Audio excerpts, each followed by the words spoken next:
Shalom Bapak Ibu Saudara terkasih dalam nama Tuhan kita Yesus Kristus. Pesan firman Tuhan hari ini mau mengingatkan kita bahwa jangan terlalu fokus dan sibuk mendengarkan banyaknya suara di dunia ini. Tetapi marilah belajar untuk mendengar suara Tuhan lewat kebenaran firman Tuhan. Karena apa yang kita dengar akan membentuk pikiran kita, dan apa yang membentuk pikiran kita akan menghasilkan sebuah keputusan, yaitu keputusan untuk menentukan arah hidup kita sebagai orang percaya. Hal ini tentunya dapat kita lihat di dalam bacaan kita hari ini dalam Yohanes pasal yang ke-7. Namun kita fokus lihat di ayat yang ke-14 sampai dengan ayat yang ke-24, kesaksian Yesus tentang dirinya. Tetapi saya akan membaca ayat penekanannya di ayat 16 sampai dengan ayat yang ke-18. Demikianlah firman Tuhan. Jawab Yesus kepada mereka, ajaranku tidak berasal dari diriku sendiri, tetapi dari Dia yang telah mengutus aku. Siapa yang mau melakukan kehendaknya, ia akan tahu entah ajaranku ini berasal dari Allah, entah aku berkata-kata dari diriku sendiri. Siapa yang berkata-kata dari dirinya sendiri, ia mencari hormat bagi dirinya sendiri, tetapi siapa yang mencari hormat bagi Dia yang mengutusnya, ia benar dan tidak ada ketidakbenaran padanya. Dari bacaan kita hari ini saya memberikan tema perenungan kita adalah suara siapa yang sedang kita dengarkan. Bapak Ibu Saudara terkasih, jikalau kita melihat bagian perikop firman Tuhan yang kita baca pada hari ini, kita bisa menemukan kisah di mana Yesus menyaksikan tentang dirinya.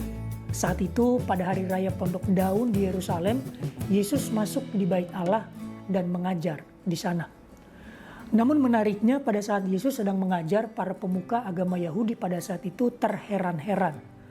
Mereka bertanya bagaimana Yesus bisa memiliki pengetahuan sebegitu cakep dan sempurna tanpa berguru. Karena kita tahu menurut budaya orang Yahudi pada saat itu, orang yang menjadi guru atau pengajar atau ahli-ahli Taurat itu harus melalui proses belajar yang cukup lama, baru mereka disebut sebagai seorang pengajar atau ahli-ahli Taurat. Semacam mengikuti jenjang sekolah kalau di zaman sekarang. Namun saya sampaikan bahwa di dalam kemanusiaannya Yesus memang mengikuti proses belajar tentang Taurat. Tetapi prosesnya Yesus tidak selama yang dilalui oleh pemuka-pemuka agama Yahudi atau ahli-ahli Taurat pada saat itu. Sehingga inilah yang membuat mereka heran. Kenapa Yesus bisa begitu cepat dan sempurna di dalam pengajarannya.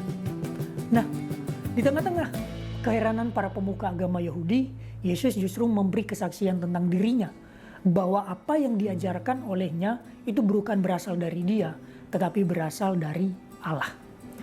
Bapak Ibu Saudara terkasih, melalui firman Tuhan ini tentunya kita mau diingatkan dan diajarkan bahwa di tengah-tengah banyaknya suara di dunia ini, banyaknya pengajaran, mari kita belajar untuk mendengar suara Tuhan. Namun yang menjadi pertanyaannya, bagaimana kita mendengar suara Tuhan di tengah-tengah banyaknya suara di dunia ini?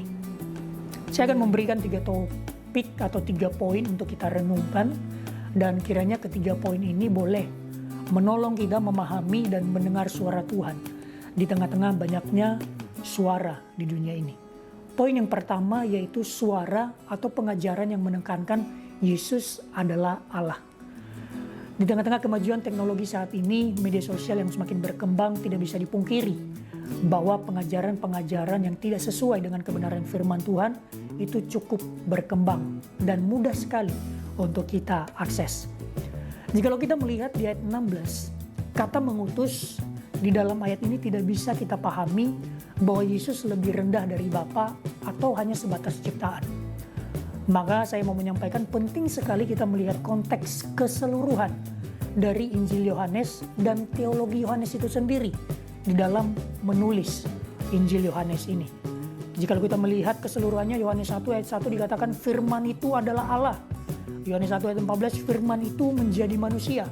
Yohanes 10 ayat 30 aku atau di sini Yesus dan Bapa adalah satu. Dan banyak firman Tuhan lainnya, ayat-ayat lainnya yang bisa kita temukan di dalam Injil Yohanes.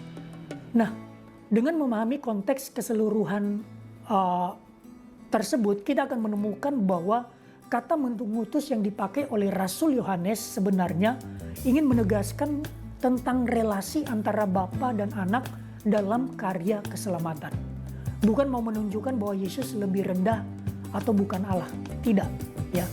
Jadi, jika Yesus berkata dia diutus oleh Bapa, sebenarnya dia mau menjelaskan asal misinya dalam karya keselamatan, bukan hakikatnya dalam kealahan. Maka aplikasinya bagi kehidupan kita sebagai orang percaya, jangan mudah percaya dan diombang-ambingkan pada pengajaran-pengajaran yang mengajarkan bahwa Yesus bukanlah Allah. Tetapi mari kita teguhkan hati kita, iman kita, bahwa Yesus adalah benar Allah yang sejati. Poin yang kedua yaitu suara atau pengajaran yang menekankan bahwa ketaatan adalah buah pengenalan yang benar tentang siapa itu Tuhan. Jikalau kita melihat di ayat yang ke-17, Yesus berkata bahwa yang melakukan kehendaknya justru yang akan tahu bahwa ajaran yang disampaikan berasal dari Allah. Hal ini mau menjelaskan kepada kita bahwa ketaatan kita melakukan firman Tuhan adalah buah pengenalan yang benar tentang siapa Tuhan yang kita sembah dan firman Tuhan di dalam kebenaran. Maka di dalam hal ini saya mau menyampaikan akan percuma, akan menjadi sia-sia kita punya pemahaman yang cukup luas, pemahaman yang hebat, pintar, katam tentang firman Tuhan, baik kita punya pengetahuan tentang firman Tuhan. Tetapi semuanya akan sia-sia dan tidak akan berarti di hadapan Tuhan jikalau kita tidak menghidupi atau melakukannya dalam kehidupan kita sehari-hari sebagai orang percaya. Maka penting sekali yang namanya integritas. Apa yang saya sampaikan, apa yang saya ajarkan, itu juga yang saya lakukan. Tuhan tidak butuh kita banyak teori untuk menjelaskan firman Tuhan.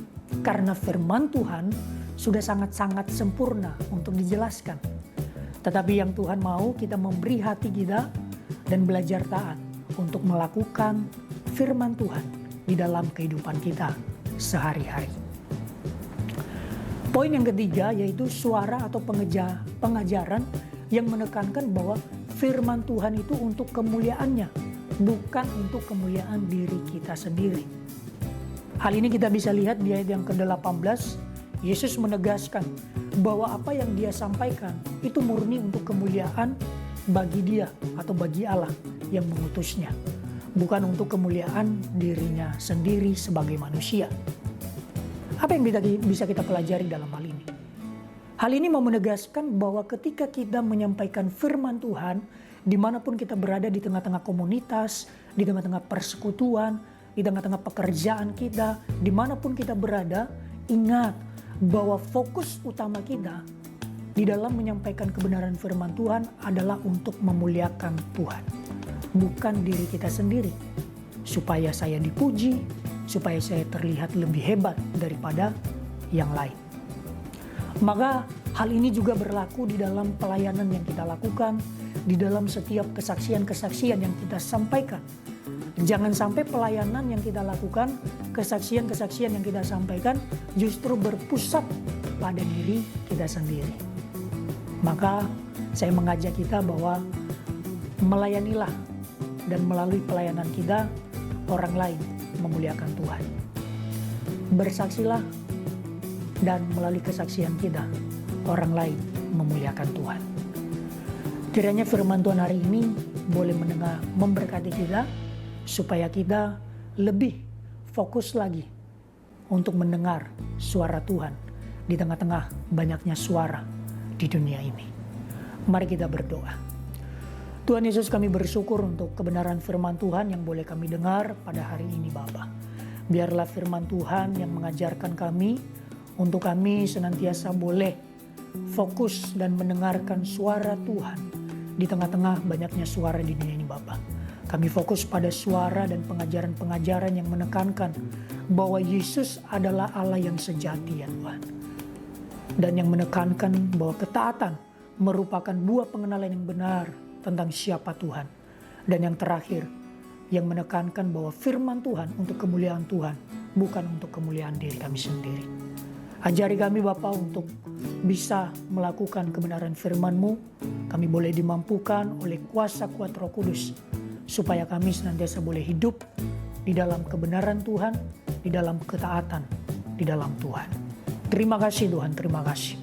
Inilah hidup kami, biarlah Tuhan yang senantiasa menolong, memberkati kami. Hanya di dalam nama Tuhan Yesus kami telah berdoa dan mengucap syukur. Haleluya. Amin. Shalom.